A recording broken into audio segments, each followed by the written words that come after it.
মনে আছে ছেলেবেলায় আমরা আমাদের ঠাকুমা দিদিমাদের কাছ থেকে কত কাল্পনিক অলৌকিক সব গল্প শুনতাম?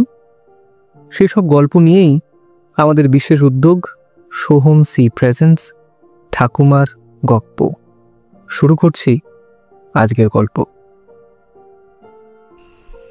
অনেকদিন আগে বাংলার এক ছোট্ট গ্রামে চাষিরা দিন রাত খেটে মরত, তবুও ফসল ঠিক মতো হতো না। গুদামে ধান ভরা থাকতো না, অনেক সন্ধেই শিশুদের না খেয়েই ঘুমোতে হতো।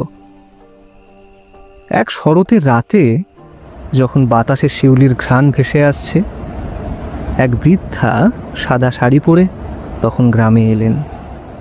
তার পদতলে মাটি যেন আলো ছড়িয়ে ফুটে উঠল।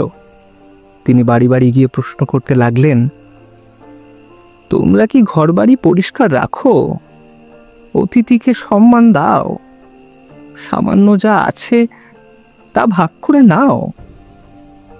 এইসব শুনে অনেকেই ভীষণ বিরক্ত হয়ে তাকে ফিরিয়েও দিল কেউ কজন।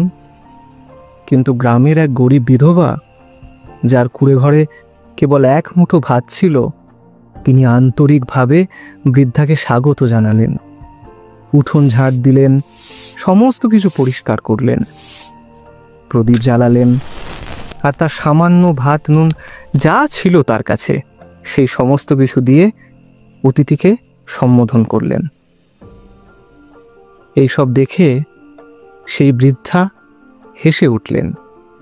মুহূর্তের মধ্যেই তার শরীর থেকে আলো ঝলমল করতে লাগলো। তিনি রূপ নিলেন স্বয়ং মা লক্ষ্মীর।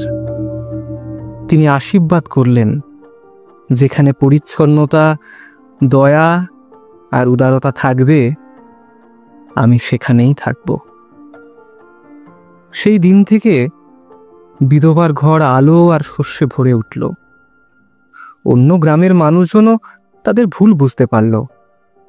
তারপর থেকে প্রত্যেক বছর কোজাকুরি পূর্ণিমার রাতে তারা নিজেদের ঘরবাড়ি পরিষ্কার রাখে, আলপনা আঁকে, প্রদীপ জ্বালায় আর জেগে থেকে ডাকে, যাতে মা লক্ষ্মী